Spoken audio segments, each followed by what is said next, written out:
Hey, all right. I guess we're going to talk a little bit about natural processes and life and death and the domestication of human beings.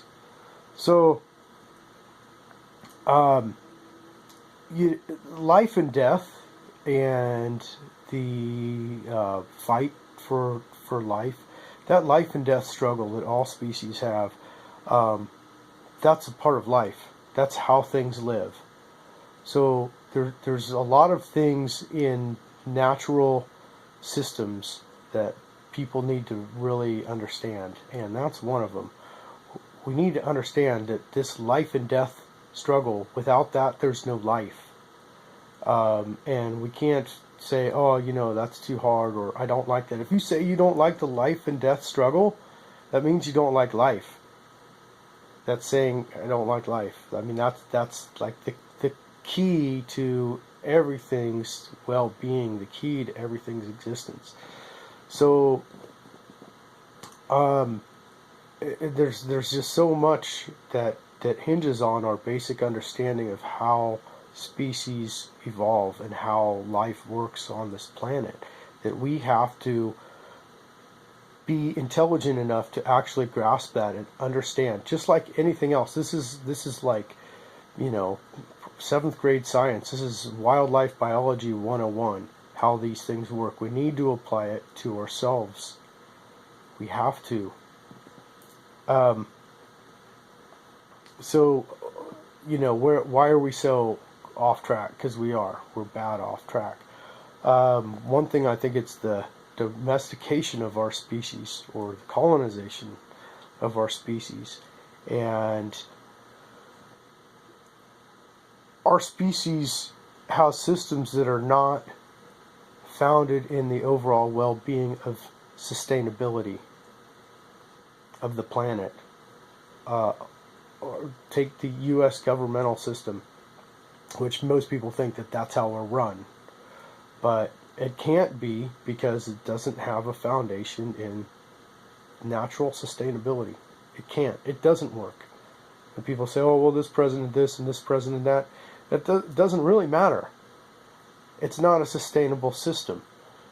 It's what we have now, and it's obviously has to be a stepping stone for us, but we have to realize the limits of systems that are not founded in line with natural systems. Simple, simple, simple, simple. So we talk about the domestication of our species. Look at wild cultures, or uncivilized cultures, or native cultures going back to pre-contact times, Amazon tribes, whatever. Let's say that those are compared to native steelhead, right? Fish. Native fish versus hatchery fish. The hatchery fish, over time, they're kept and they're bred and they're fed Purina dog chow that's labeled Purina trout chow. There's a lot of analogies here. And they're soft, and there's no natural predators. So these things make a species inferior. And what's their fight for survival? What are their instincts for survival? They don't have those. Our instincts for survival are bred out of mainstream population so much that they don't even relate the need for clean water, clean air. Just because something's not physically threatening your being right now, or within the next 10 minutes, or within the next 2 days, doesn't mean it's a threat, doesn't mean it's not a threat to your existence.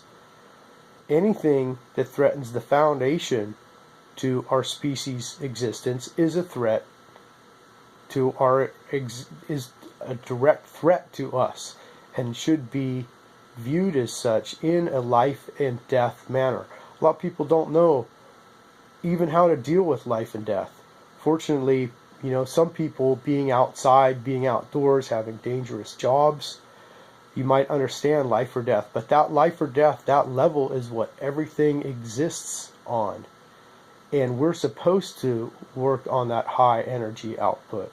That's how species work. We're supposed to be challenged. So modern society, mainstream society, you know what I'm trying to say, whatever you want to call it, I'm trying to be halfway PC, is like a bunch of, it's like a bunch of hatchery fish, and they don't have this wildness in them. They don't have the connection to their instincts that say, oh, guess what, that person's poisoning my water, you know, or that's poisoning the air. They don't have that. So we need to understand some of these things, how species work, not just our species, all species, and understand that we're in that, and we have to address life or death, because it is life or death, and we have to get in touch with our instincts and our survival, and what is survival. So that life or death, that struggle for life or death, it might not mean just our physical putting food in our mouths. I think that we're at the evolutionary point where it's our intelligence, and that our intelligence, especially for our species, it's always been our intelligence. That's the only reason we've got to where we are.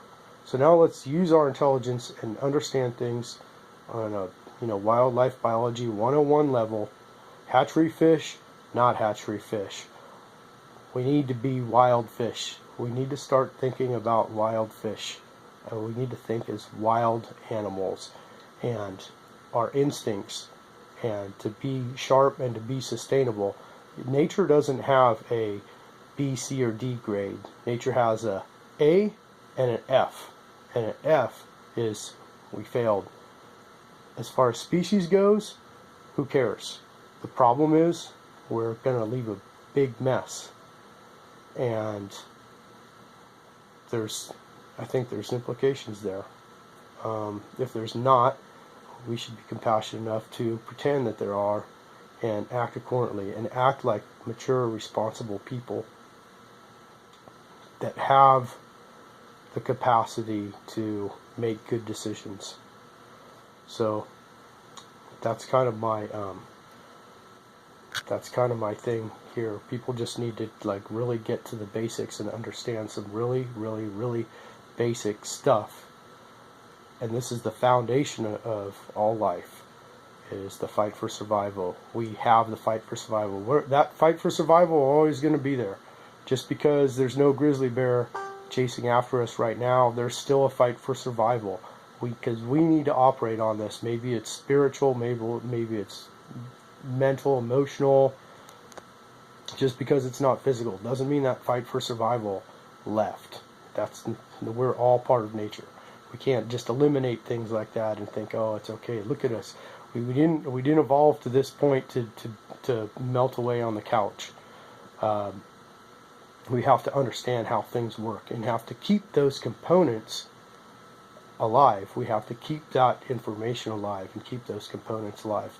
Anyway, I feel like I'm rambling a little bit more, but fight for survival, nature, laws of nature, and that's it. We need that. Okay, over.